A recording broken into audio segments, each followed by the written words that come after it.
ನೋಡಿ, ಸೌಜನ್ಯನ ಬಾಡಿ ಸಿಕ್ಕಿದ್ದು ನೆಕ್ಸ್ಟ್ ದಿನ ಅಂದ್ರೆ 11 ಅಕ್ಟೋಬರ್ 2012. PSI ಯೋಗೇಶ್ ಅವರು ಯಾರನ್ನ ಈ ಕೇಸಲ್ಲಿ ಅರೆಸ್ಟ್ ಮಾಡಿದ್ರು ಅಂದ್ರೆ ಆತನ ಹೆಸರು ಬಂದು ಸಂತೋಷ್ ರಾವ್. 28-29 ವಯಸ್ಸಿರುವಂತಹ Santosh Rao first of all ಧರ್ಮಸ್ಥಳದವನ್ ಅಲ್ವೇ ಅಲ್ಲ, ಅವನು ಶೃಂಗೇರಿ. ಅವನು ಸಂತೋಷ್ ರಾವ್ ನ ತಂದೆ ಸ್ಕೂಲ್ ಟೀಚರ್ ಅಂಡ್ ತಾಯಿ ಹೌಸ್ ವೈಫ್. ಸಂತೋಷ್ ಮೊದ್ಲಿಂದನೂ ಒಂದ್ ಸ್ವಲ್ಪ ಮೆಂಟಲಿ ಇಲ್ಲಿರೋದ್ರಿಂದ ಅವನಿಗೆ ವಿದ್ಯೆ ಬರಹ ಅನ್ನೋದು ತಲೆಗೆ ಹೋಗಿರಲ್ಲ. ಹಾಗಾಗಿ ಅವನು ಶೃಂಗೇರಿಯಲ್ಲಿ ಒಂದು ಹೋಟೆಲ್ ಅಲ್ಲಿ ಕೆಲಸ ಮಾಡ್ತಿರ್ತಾನೆ. ಮೆಂಟಲಿ ಅನ್ಸ್ಟೇಬಲ್ ಇದ್ರೂ ಸಹ ಈತನ್ಗೆ ದೇವ್ರ ಮೇಲೆ ಬಹಳ ನಂಬಿಕೆ ಇರುತ್ತೆ. ಹಾಗಾಗಿ ತಿಂಗಳಿಗೆ ಒಮ್ಮೆ ಆದ್ರೂ ಅಟ್ಲೀಸ್ಟ್ 2 ತಿಂಗಳಿಗೆ ಒಮ್ಮೆ ಆದ್ರೂ ಈತ ಯಾವ್ದಾದ್ರು ಒಂದು ಪುಣ್ಯ ಕ್ಷೇತ್ರಕ್ಕೆ ವಿಸಿಟ್ ಮಾಡಿ ಬರ್ತಿರ್ತಾನೆ. ಹಾಗೇನೆ ಈ ಸತಿನೂ ಸಹ ಈತ ಧರ್ಮಸ್ಥಳಕ್ಕೆ ಬಂದಿರ್ತಾನೆ. ಇವನು ಧರ್ಮಸ್ಥಳಕ್ಕೆ ಬಂದಿದ್ದು ದಿನಾಂಕ 9 ಅಕ್ಟೋಬರ್ 2012. ಈ ದಿನಾಂಕನ ಸ್ವಲ್ಪ ನೋಟ್ ಮಾಡಿ ಇಟ್ಕೊಳ್ಳಿ, ಯಾಕಂತಂದ್ರೆ ಮುಂದೆ ಈ ಕೇಸಲ್ಲಿ ಇದೇ ಮೇಜರ್ ಟರ್ನಿಂಗ್ ಪಾಯಿಂಟ್. ಸೌಜನ್ಯನ ಡೆತ್ ಆಗಿಂತ ಒಂದು ದಿನ ಹಿಂದೆ ಧರ್ಮಸ್ಥಳಕ್ಕೆ ಬಂದಿರುವಂತಹ ಸಂತೋಷ್ ರಾವ್ಗೆ ಎಲ್ಲನೂ ಉಳ್ಕೊಳ್ಳಿಕ್ಕೆ ಧರ್ಮಸ್ಥಳಕ್ಕೆ ಬಂದಿರುವಂತಹ ಸಂತೋಷ್ ರಾವ್ಗೆ ಎಲ್ಲನೂ ಉಳ್ಕೊಳ್ಳಿಕ್ಕೆ ಹೋಟೆಲ್ ಅಲ್ಲಿ ಅಥವಾ ಲಾಡ್ಜ್ ಅಲ್ಲಿ ರೂಮ್ ಸಿಗಲ್ಲ. ರೀಸನ್ ಇಷ್ಟೇ, ಸಂತೋಷ್ ರಾವ್ ನೋಡ್ಲಿಕ್ಕೆ ಸ್ವಲ್ಪ ಮೆಂಟಲಿ ಅನ್ಸ್ಟೇಬಲ್ ಪರ್ಸನ್ ತರ ಇರ್ತಾನೆ. ಅವನ ಅವತಾರ, ಅವನ ವೇಷಭೂಷಣ ಅಷ್ಟು ಸರಿ ಇರಲ್ಲ. ಹಾಗಾಗಿ ಇವನ್ಗೆ ಯಾವುದೇ ಒಂದು ಹೋಟೆಲ್ ಅಲ್ಲಿ ಅಥವಾ ಲಾಡ್ಜ್ ಅಲ್ಲಿ ಎಲ್ಲಿನೂ ರೂಮ್ ಸಿಗಲ್ಲ. ಸೊ ಉಳ್ಕೊಳ್ಳೋಕೆ ಜಾಗ ಸಿಗದೆ ಇವನೇನ್ ಮಾಡ್ತಾನೆ, ಅಲ್ಲೇ ಹತ್ರದಲ್ಲಿರುವಂತಹ ಬಾಹುಬಲಿ ಬೆಟ್ಟಕ್ಕೆ ಹೋಗಿ ಅಲ್ಲಿರುವಂತಹ ಬಾಹುಬಲಿ ಸ್ಟ್ಯಾಚು ಹತ್ರನೇ ಆಶ್ರಯ ತಗೊಳ್ತಾನೆ. ಅಂಡ್ 1-2 ದಿನ ಅವ್ನು ಅಲ್ಲೇ ಉಳ್ಕೋತಾನೆ ಕೂಡ. ಡೇ ಟೈಮ್ ಅಲ್ಲಿ ಧರ್ಮಸ್ಥಳಕ್ಕೆ ಬಂದು ಧರ್ಮಸ್ಥಳ ಶ್ರೀ ಮಂಜುನಾಥ ದೇವಸ್ಥಾನದಲ್ಲಿದ್ದು ಅಲ್ಲೇ ಪ್ರಸಾದ ಊಟ ಎಲ್ಲ ಮಾಡಿ ನಂತರ ನೈಟ್ ಆಗ್ತಿದ್ದಂಗೆ ಬಾಹುಬಲಿ ಬೆಟ್ಟಕ್ಕೆ ಹೋಗಿ ಆ ಸ್ಟ್ಯಾಚು ಹತ್ರನೇ ಮಲ್ಕೊಳ್ತಿರ್ತಾನೆ. ಸೊ ಒಂದು ದಿನ ಅಂದ್ರೆ 11 ಅಕ್ಟೋಬರ್ 2012 ಸಂಜೆ 5 ಗಂಟೆ ಹಾಗೆ ಈ ಸಂತೋಷ್ ರಾವ್ ತನ್ನ ಪಾಡಿಗೆ ತಾನು ಆ ಬೆಟ್ಟದ ಮೇಲೆ ಕೂತ್ಕೊಂಡು ಸೀನರೀಸ್ ನ ಎಂಜಾಯ್ ಮಾಡ್ತಾ ಇರಬೇಕಾದ್ರೆ ಯಾರೋ ಅದೇ ಊರಿನ 5 ಜನ ಕಿಡಿಗೇಡಿಗಳು ಬಂದು ಇವನ ಹತ್ರ ಜಗಳ ತೆಗಿತಾರ.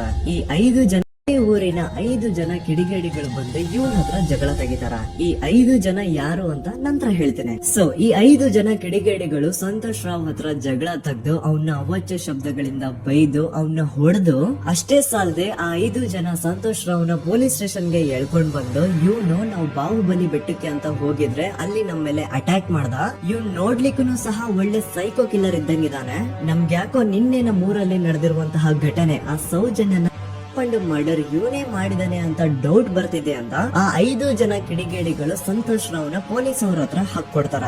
ಅಂಡ್ ಪೊಲೀಸ್ ಅವರು ಕೂಡ ಎಂತವ್ರು ನೋಡಿ, ಯಾರೋ 5 ಜನ ಕಿಡಿಗೇಡಿಗಳು ಬಂದು ಇವನೇ ಕೊಲೆ ಮಾಡಿದಾನೆ ಅಂತ ಹೇಳಿದ ತಕ್ಷಣ ಹಿಂದೆ ಮುಂದೆ ಕ್ರಾಸ್ ಚೆಕ್ ಮಾಡದೆ ಸಂತೋಷ್ ರಾವ್ ನ ಅರೆಸ್ಟ್ ಮಾಡಿ ಸೌಜನ್ಯ ಕೇಸ್ ನ ಆರೋಪಿ ಸಿಕ್ಕಿದಾನೆ ಅಂತ ಎಲ್ಲಾ ಕಡೆ ಘೋಷಣೆ ಮಾಡ್ಬಿಡ್ತಾರ. ಜನರಿಗೆ ಈ ಕಡೆ ಒಂಥರ ನೆಮ್ಮದಿ, ಓ ಬಿಡಪ್ಪ ನಮ್ ಪೊಲೀಸ್ ಅವ್ರಿಗೆ ತಮ್ಮ ಡ್ಯೂಟಿ ಮೇಲೆ ಎಷ್ಟೊಂದು ನಿಷ್ಠೆ ಇದೆ, ಒಂದೇ ದಿನದಲ್ಲಿ ಆರೋಪಿನ ಹಿಡಿದ್ಬಿಟ್ರಲ್ಲ ಅಂತ ತಮ್ಮ ಡ್ಯೂಟಿ ಮೇಲೆ ಎಷ್ಟೊಂದು ನಿಷ್ಠೆ ಇದೆ, ಒಂದೇ ದಿನದಲ್ಲಿ ಆರೋಪಿನ ಹಿಡಿದ್ಬಿಟ್ರಲ್ಲ ಅಂತ ಪೊಲೀಸ್ ಅವ್ರ ಮೇಲೆ ಫುಲ್ ಒಂಥರ ಹೊಗಳ್ತಾ ಇರ್ತಾರೆ. ಆದ್ರೆ ಪಾಪ ಜನರಿಗೆ ಎಲ್ಲಿ ಗೊತ್ತಿತ್ತು ಈ ಕೇಸ್ ನ ರಿಯಲ್ ಆರೋಪಿ ಬೇರೆ ಯಾರೋ ಇದಾರೆ, ಪೊಲೀಸ್ ಅವರೇ ಈ ಕೇಸ್ ನ ಮಿಸ್ಲೀಡ್ ಮಾಡೋದಕ್ಕೆ ಸುಮ್ನೆ ಸಂತೋಷ್ ನ ಅರೆಸ್ಟ್ ಮಾಡಿದ್ದಾರೆ ಅಂತ. ಸೊ ಸಂತೋಷ್ ರಾವ್ ಒಂದು ಹುಡುಗಿಯ ರೇಪ್ ಅಂಡ್ ಮರ್ಡರ್ ಕೇಸ್ ಅಲ್ಲಿ ಅರೆಸ್ಟ್ ಆಗಿದ್ದಾನೆ ಅನ್ನೋ ವಿಷಯ ಸಂತೋಷ್ ನ ತಾಯಿಗೆ ಗೊತ್ತಾದಾಗ ಅವ್ರ ಪಾಪ ನೋವಲ್ಲಿ ಕೊರ್ಗಿ ಸಾಯ್ತಾರ. ಅಂಡ್ ಇನ್ನು ಅವ್ರ ತಂದೆ ಒಂದು ಕಡೆ ಪಾಪ ಹೆಂಡತಿನ ಕೊಂಡಿರುವಂತಹ ನೋವು, ಇನ್ನೊಂದು ಕಡೆ ಮಗ ನೋಡಿದ್ರೆ ಯಾವ್ದೋ ಫಾಲ್ಸ್ ಕೇಸ್ ಅಲ್ಲಿ ಅರೆಸ್ಟ್ ಆಗಿದ್ದಾನೆ. ಈ ಕಡೆ ಕೇಸ್ ನ ಇನ್ವೆಸ್ಟಿಗೇಷನ್ ನಡೀತಾ ಇದೆ. ಅಂಡ್ ಇಲ್ಲಿ ನಾನು PSI ಯೋಗೇಶ್ ಅವ್ರ ಬಗ್ಗೆ ಅಂತೂ ಮೆನ್ಷನ್ ಮಾಡ್ಲೇಬೇಕು. ಈ ಪೊಲೀಸ್ ಆಫೀಸರು ಗೊತ್ತಿದ್ದು ಈ ತಪ್ಪನ ಮಾಡಿದ್ರು ಅಥವಾ ಗೊತ್ತಿಲ್ದೇನೆ ಈ ತಪ್ಪನ ಮಾಡಿದ್ರು ನನ್ಗಂತೂ ಗೊತ್ತಿಲ್ಲ.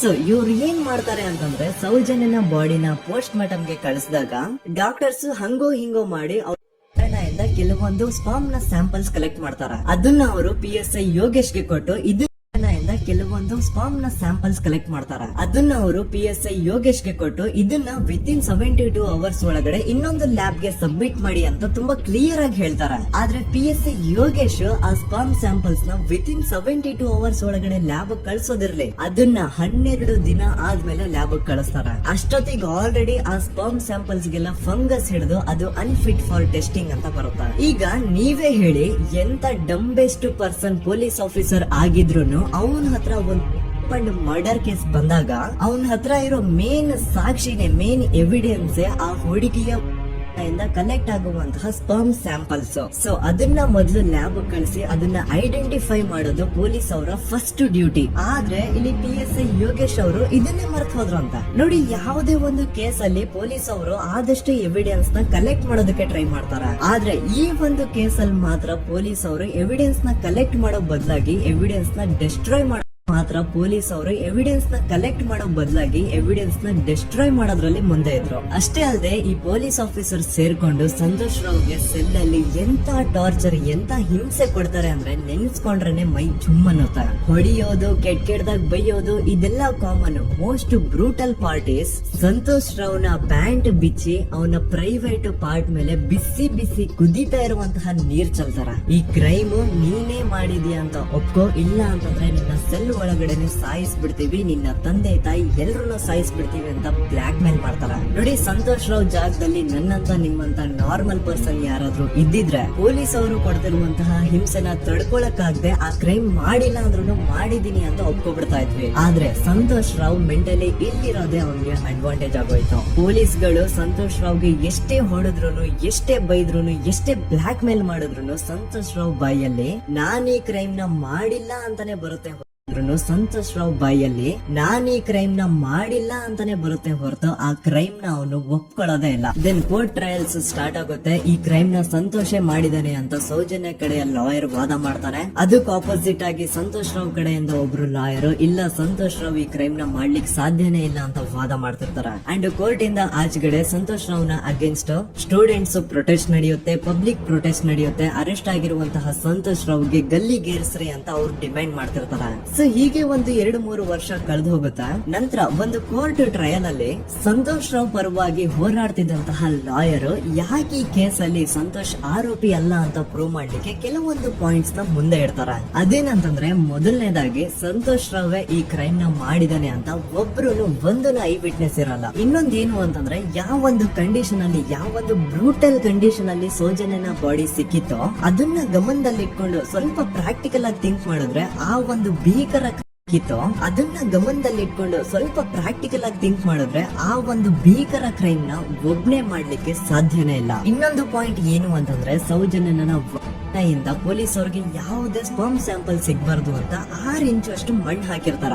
ಸೊ ಈಗ ನೀವೇ ಹೇಳಿ, ಮೆಂಟಲಿ ಇಲ್ಲಿರುವಂತಹ ಪರ್ಸನ್ಗೆ ಇಷ್ಟೊಂದು ಬುದ್ಧಿವಂತಿಕೆ ಇರುತ್ತಾ ಅನ್ಕೊಳ್ಳಿ. ಅಷ್ಟೊಂದು ಬುದ್ಧಿವಂತಿಕೆ ಅವ್ನಿಗಿದ್ರೂನು ಆ ಕ್ರೈಮ್ ಮಾಡಾದ್ಮೇಲೆ ಅವನ ಊರಿಂದ ಓಡ್ ಹೋಗ್ಬೋದಾಗಿತ್ತು. ಆದ್ರೆ ಮತ್ತ್ಯಾಕೆ ಅವ್ನು ಅದೇ ಊರಲ್ಲೇ ಇರ್ತಾನೆ. ಅಂಡ್ ಸೌಜನ್ಯ ಕೊನೆಯದಾಗಿ ಪ್ರಕೃತಿ ಹಾಸ್ಪಿಟಲ್ ಮುಂದ್ಗಡೆಯಿಂದ ನಡ್ಕೊಂಡು ಹೋಗ್ತಾ ಇರ್ಬೇಕಾದ್ರೆ ಆ ಪ್ರಕೃತಿ ಹಾಸ್ಪಿಟಲ್ ನ ಸೆಕ್ಯೂರಿಟಿ ಗಾರ್ಡ್ ನೋಡ್ತಾನೆ. ಅಂಡ್ ಪ್ರಕೃತಿ ಹಾಸ್ಪಿಟಲ್ ನ ಆಚೆಗಡೆ CCTV ಕ್ಯಾಮರಾನು ಇರುತ್ತೆ. ಸಡನ್ಲಿ ಆ CCTV ಫುಟೇಜ್ ಕೂಡ ಕಾಣೆ ಆಗ್ಬಿಡುತ್ತಾ. ಇನ್ನೊಂದೇನು ಅಂತಂದ್ರೆ ಸೌಜನ್ಯ ಮರ್ಡರ್ ಆಗಿದ್ದು ನೆಕ್ಸ್ಟ್ ದಿನಾನೇ ಪೊಲೀಸ್ ಅವರು ಆರೋಪಿನ ಹಿಡಿದ್ರು. ಸೊ ಹಾಗಿದ್ದಾಗ ಆ ಕಲೆಕ್ಟ್ ಮಾಡಿರುವಂತಹ ಸ್ಪರ್ಮ್ ಸ್ಯಾಂಪಲ್ಸ್ ನ ಲ್ಯಾಬ್ ಗೆ ಕಳಿಸಿ ಇವನೇ ಆರೋಪಿ ಅಂತ ಕನ್ಫರ್ಮ್ ಮಾಡೋ ಬದಲಾಗಿ ಯಾಕೆ ಪೊಲೀಸ್ ಅವರು ಆ ಸ್ಪರ್ಮ್ ಸ್ಯಾಂಪಲ್ಸ್ ನ ತಮ್ಮ ಹತ್ರನೇ ಇಟ್ಕೊಂಡು 12 ದಿನವರೆಗೂ ಅದಕ್ಕೆ ಫಂಗಸ್ ಹಿಡಿಯೋವರೆಗೂ ಪೊಲೀಸ್ ಅವರು ಆ ಸ್ಪರ್ಮ್ ಸ್ಯಾಂಪಲ್ಸ್ ನ ತಮ್ಮ ಹತ್ರನೇ ಇಟ್ಕೊಂಡು 12 ದಿನವರೆಗೂ ಅದಕ್ಕೆ ಫಂಗಸ್ ಹಿಡಿಯೋವರೆಗೂ ಕಾದು ಆಮೇಲೆ ಅದನ್ನ ಲ್ಯಾಬ್ ಕಳಿಸಿದ್ರು. ಅಂಡ್ ಮೇನ್ ಇಂಪಾರ್ಟೆಂಟ್ ಆಗಿ ಸಂತೋಷ್ ರಾವ್ಗೆ ಒಂದು ಗುಪ್ತ ರೋಗ ಇರುತ್ತೆ, ಅದೇ ಫಿಮೋಸಿಸ್ ಅಂತ. ಈ ಕಾಯಿಲೆ ಏನು ಅಂತ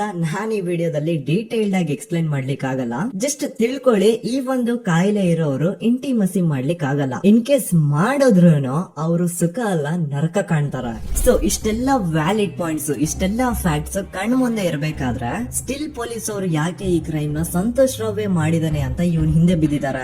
ಯಾಕೆ ಅವರು ಈ ಕ್ರೈಮ್ ಇವನ್ ಬಿಟ್ರೆ ಬೇರೆ ಯಾರಾದ್ರೂ ಮಾಡಿರ್ಬೋದಲ್ಲ ಅಂತ ಆ ಆಂಗಲ್ ಅಲ್ಲಿ ಇನ್ವೆಸ್ಟಿಗೇಷನ್ ಮಾಡ್ತಿಲ್ವಲ್ಲ ಅಂತ ಪೊಲೀಸ್ ಅವರ ಇನ್ವೆಸ್ಟಿಗೇಷನ್ ಮೇಲೆ ಈಗ ಕ್ವಶನ್ ಬರುತ್ತೆ. So after hearing all of this ಎಲ್ಲರಿಗೂ ಈಗ ಪೊಲೀಸ್ ಅವರ ಇನ್ವೆಸ್ಟಿಗೇಷನ್ ಮೇಲೆ ಡೌಟ್ ಬರುತ್ತೆ. ಅಂಡ್ ಈವನ್ ಸೌಜನ್ಯ ಅವ್ರ ಮನೆಯವರು ಕೂಡ ನಿಜವಾದ ಆರೋಪಿ ಸಂತೋಷ್ ಅಲ್ಲ ಅಂತ ತಮ್ಮ ಅಭಿಪ್ರಾಯನ ವ್ಯಕ್ತಪಡಿಸ್ತಾರೆ. ಆಗ ಅಲ್ಲಿವರೆಗೂ ಸಂತೋಷ್ ರಾವ್ನ ಗಲ್ಲಿಗೇರಿಸಿ ಅಂತ ಅಭಿಪ್ರಾಯನ ವ್ಯಕ್ತಪಡಿಸ್ತಾರೆ. ಆಗ ಅಲ್ಲಿವರೆಗೂ ಸಂತೋಷ್ ರಾವ್ನ ಗಲ್ಲಿಗೇರಿಸಿ ಅಂತ ಏನು student protest and public protest ಎಲ್ಲ ನಡೀತಾ ಇತ್ತೋ ಈಗ ಅದೆಲ್ಲ ನಿಂತ್ ಹೋಗಿ ಎಲ್ಲಾ ಹೇಟ್ ರೇಡ್ ಪೊಲೀಸ್ ಅವ್ರ ಕಡೆಗೆ ಹೋಗುತ್ತೆ. ಪೊಲೀಸ್ ಅವರು ಈ ಕೇಸಲ್ಲಿ ಕರಪ್ಟ್ ಆಗಿದ್ದಾರೆ, ಪೊಲೀಸ್ ಅವರೇ ಸತ್ಯ ಮುಚ್ಚಿಡ್ಲಿಕ್ಕೆ ಟ್ರೈ ಮಾಡ್ತಿದ್ದಾರೆ. ಹಾಗಾಗಿ ಈ ಕೇಸ್ ನ ಇನ್ಮುಂದೆ ಪೊಲೀಸ್ ಅವರಲ್ಲದೆ CBI ಅವರು ಇನ್ವೆಸ್ಟಿಗೇಷನ್ ಮಾಡಬೇಕು, ಈ ಕೇಸ್ ನ CBI ಒಪ್ಸಿ ಅಂತ ಅಗೇನ್ ಪ್ರೊಟೆಸ್ಟ್ ಗಳು ಸ್ಟಾರ್ಟ್ ಆಗ್ತವೆ. ಸೊ ಧರ್ಮಸ್ಥಳದಲ್ಲಿ ಇಷ್ಟೊಂದು ಹೋರಾಟಗಳಾಗ್ತಿದಾವೆ. ಒಬ್ಳು ಹುಡುಗಿ ಜೊತೆ ಇಷ್ಟೊಂದು ಅನ್ಯಾಯ ಆಗಿದೆ, ಆದ್ರೂ ಸಹ ಧರ್ಮಾಧಿಕಾರಿ ಏನು ಮಾತೇ ಆಡ್ತಿಲ್ವಲ್ಲ ಈ ಹುಡುಗಿ ಬಗ್ಗೆ ಅಂತ ಜನರು ಪ್ರಶ್ನೆ ಮಾಡಿದಾಗ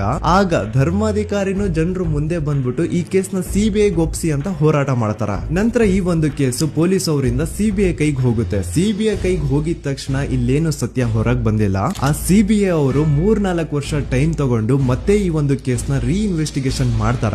ಆದ್ರೆ ಅಲ್ಲೇನು ಇನ್ವೆಸ್ಟಿಗೇಷನ್ ಮಾಡ್ಲಿಕ್ಕೆ ಉಳ್ದೇ ಇರಲ್ಲ. ಆ ಪೊಲೀಸ್ ಅವರು ಅವ್ರ ಕೈಯಲ್ಲಿ ಈ ಕೇಸು ಇದ್ದಷ್ಟು ಅಲ್ಲೇನು ಇನ್ವೆಸ್ಟಿಗೇಷನ್ ಮಾಡ್ಲಿಕ್ಕೆ ಉಳ್ದೇ ಇರಲ್ಲ. ಆ ಪೊಲೀಸ್ ಅವರು ಅವ್ರ ಕೈಯಲ್ಲಿ ಈ ಕೇಸು ಇದ್ದಷ್ಟು ದಿನ ಎಷ್ಟಾಗುತ್ತೋ ಅಷ್ಟು ಎವಿಡೆನ್ಸ್ ನ ಡಿಸ್ಟ್ರಾಯ್ ಮಾಡ್ಬಿಟ್ಟಿರ್ತಾರ. ಸೊ ಹಾಗಾಗಿ ಅಲ್ಲಿ ಸಿಬಿಐ ಅವ್ರಿಗೆ ಇನ್ವೆಸ್ಟಿಗೇಷನ್ ಮಾಡ್ಲಿಕ್ಕೆ ಏನ್ ಉಳ್ದೇ ಇರಲ್ಲ. ಆದ್ರೂ ಸ್ಟಿಲ್ ಅವರು 3-4 ಇಯರ್ಸ್ ಟೈಮ್ ತಗೊಂಡು ನಂತರ ಫೈನಲಿ ಒಂದು ರಿಪೋರ್ಟ್ ನ ಕೋರ್ಟ್ ಗೆ ಸಬ್ಮಿಟ್ ಮಾಡ್ತಾರ.